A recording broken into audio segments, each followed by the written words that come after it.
John Dutton already revealed an ominous fact about his 1923 grandfather in Yellowstone. John Dutton, i.e., Kevin Costner, has already revealed an ominous fact about his grandfather in Yellowstone, which enhances 1923's story with fascinating lore. Taylor Sheridan's Prohibition-era prequel follows some of the earliest members of the Dutton family tree, including the direct ancestors to Kevin Costner's character. However, Sheridan has kept how John Dutton II relates to 1923's characters a secret, leaving Yellowstone fans in the dark about who fathered Costner's grandfather, who is the ancestor of Beth, Kelly Riley, and Case Dutton, Luke Crimes. That said, as the pieces fall into place, 1923's connection to John Dutton IE's grandfather will point directly to Jack, Darren Mann, or Spencer Dutton, Brandon Sklenar. John was a fifth-generation rancher, which we know from Jamie Dutton's Wes Bentley speech in Yellowstone Season 5. Spencer and Jack are second- and third-generation ranchers, respectively, and either could feasibly be the link to John Dutton IE. As we get the complete picture, the existing tidbits about John's past will become all the more meaningful, enhancing the Yellowstone franchise's rich tapestry. When Jimmy Herdstrom, Jeffrey White, returns to the ranch in Yellowstone Season 4, Episode 3, Phantom Pain, John reveals a fascinating fact about his grandfather. After falling off a bull in a rodeo competition, Jimmy is in critical condition. Despite almost losing his life, Jimmy gets back on the horse again, breaking his promise to John and worsening a bad situation. John Dutton then sends his ranch hand to the Four Sixes Ranch in Texas to learn about cowboying from Travis Wheatley, Taylor Sheridan, and the best of them, but not before he receives a parting lecture from John Dutton. In Yellowstone Season 4, Jimmy tells John Dutton that his fingertips hurt even though he can't feel them. John responds with a story about his ancestor, relating directly to 1923's Dutton saga. John Dutton tells Jimmy that his grandfather lost his leg, recounting his grandfather saying the worst pain he ever felt was in his toes after his limb was gone. Dutton calls the sensation phantom pain during the conversation, which is the episode's title, showing its importance to the franchise. Either Jack or Spencer is John's grandfather, and one of them will eventually lose their leg. In Yellowstone Season 2, Episode 10, Sins of the Father, a flashback shows Kevin Costner playing a younger version of himself alongside Dabney Coleman, who plays John Dutton II, John Dutton IE's father. He's quite old in the flashback, and therefore it gets counterintuitive to think of John Dutton II as a baby. However, whoever gave birth to John Dutton II can claim to be John Dutton IE's direct ancestor, and it's probably a 1923 character. The biggest clue is that we know the governor of Montana was a fifth-generation rancher, making John Dutton II a fourth-generation rancher. Therefore, John Dutton II's father, John Dutton IE's grandfather, had to be a third-generation Dutton. The only third-generation Dutton we currently know of is Jack, making him the perfect candidate to be John Dutton II's father, and thereby Costner's character's grandfather. John Dutton II's father could also have been the child of Spencer's son, but the generational calculus doesn't add up for Spencer to be John Dutton II's father directly. All that said, what we do know is that if baby John Dutton II emerges in the 1923 prequel, Jack will be his father without a doubt. Whether Dabney Coleman's John Dutton II is Jack or Spencer's descendant, Kevin Costner's John II reveals a major piece of Dutton family history in Yellowstone Season 4. Jack, or Spencer's son, will face a harrowing injury, whether on the farm or in an environment just as dangerous. Since 1923 is set amid the Roaring Twenties, the next major national conflict after the Great Depression would be World War II. The Dutton family ancestor could have lost his leg in battle, potentially while fighting in the war. The event could be covered in 1944, an upcoming Yellowstone prequel teased by Taylor Sheridan.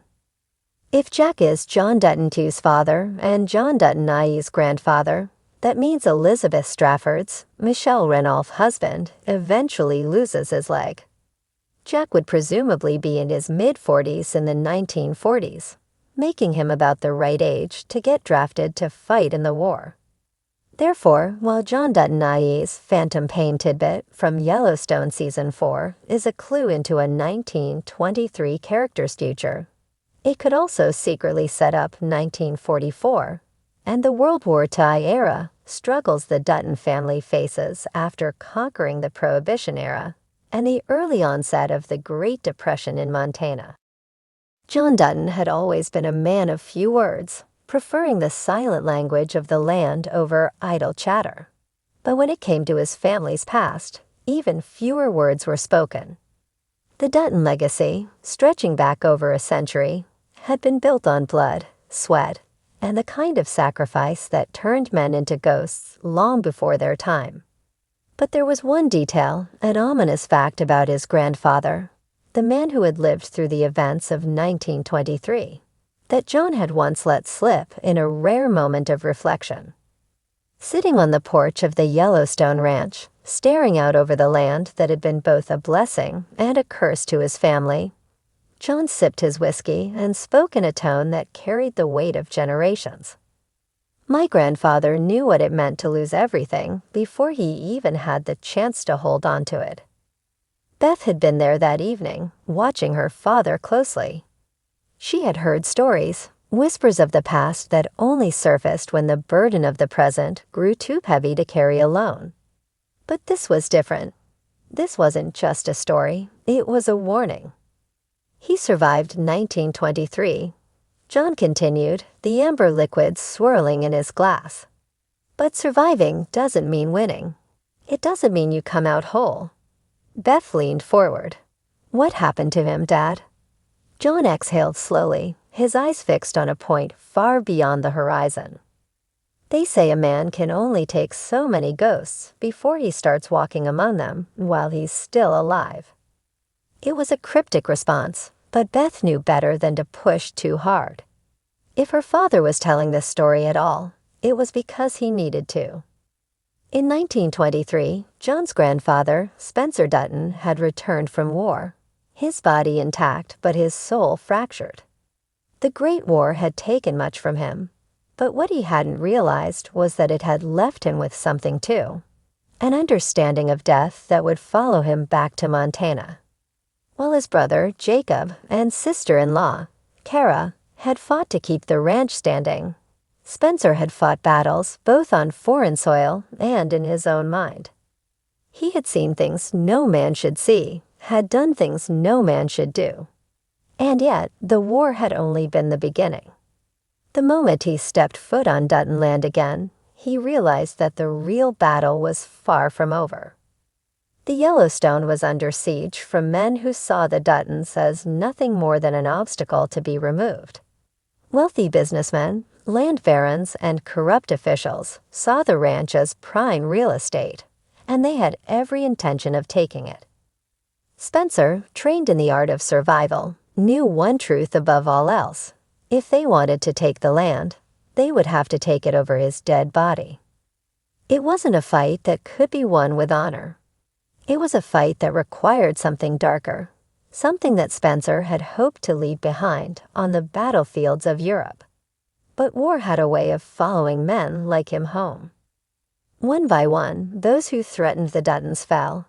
Some by bullet, some by fire, and some by the unforgiving wilds of Montana itself. But with every victory, Spencer lost another piece of himself. The land demanded sacrifice, and he had been more than willing to give it. Then one night it happened. The moment John had alluded to, the one detail that had haunted the Dutton family for generations. Spencer had stood on the ridge overlooking the Yellowstone, the moon casting a pale glow over the land he had killed to protect. And he had seen them, figures in the dark, eyes hollow, bodies torn by war, by struggle, by sacrifice. He had seen the men he had fought beside, the enemies he had slain, and the family members who had been taken too soon. He had spoken to them, though no one was there to hear his words. And then he had turned and walked back toward the ranch, as if nothing had happened. But something had happened. From that night forward, Spencer was never the same. The laughter he had once known was gone, replaced by a quiet that spoke louder than words. He had become a man who lived with ghosts, and John knew better than anyone that some ghosts never let go. Beth, shaken by her father's revelation, downed the last of her drink and set the glass aside. "Are you saying he was haunted?" she asked, her voice softer than usual. John let out a weary sigh. "I'm saying he was marked, and every man in this family who's tried to hold on to this land has been marked the same way." For the first time in a long while, Beth had no response. She simply looked out over the land, the same land that had claimed so much from the men who had come before them. Finally, John stood, finishing his whiskey with a slow, deliberate motion. "You don't win against this place, Beth. You survive it. And even then, you leave a piece of yourself behind." Beth watched as her father walked inside, his silhouette framed by the dim light of the ranch house. She had always known the Dutton name carried weight, but now she understood. It carried ghosts, too.